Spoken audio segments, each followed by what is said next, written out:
What a difference a year makes. The Prime Minister spent the one-year anniversary of the New Zealand election in New York promoting our country and treading very carefully on the topic of the US President. Donald Trump arrives in the Big Apple today, and while Ardern does appear to be getting a disproportionate amount of attention at the United Nations, all eyes are on Trump and what he might say or do. Political editor Tova O'Brien is in New York. Tova. Mike, Jacinda Ardern is one of 140 world leaders here. She has a real opportunity to talk to the world with a megaphone on the world stage at a stage when the world is feeling particularly unstable.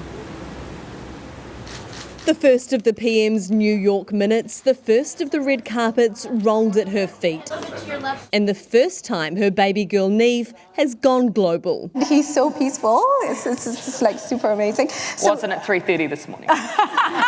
The UN General Assembly is considered the ultimate in diplomatic speed dating. While Jacinda Ardern hits the circuit, her partner Clark Gayford is on baby duty. How's Neve? Well, probably more well rested than I am. For Ardern's first date, UN boss Antonio Guterres, better known in New Zealand as the guy who got Helen Clark's job. Did you raise Helen Clark with the Secretary General?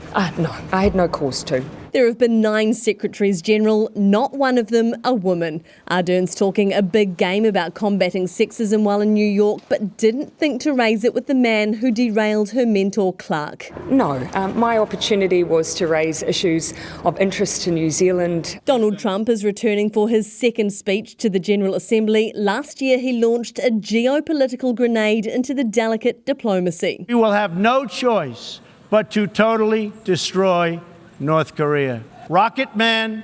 This year, the president has Iran squarely in his sights. I'm not going to make any guesses around what might be said. You'll hear Ardern talking a lot while here about the need for international rules, a thinly veiled crack at the US president and his flouting of systems in organisations like the UN. How much of a risk does Donald Trump pose to the rules-based system?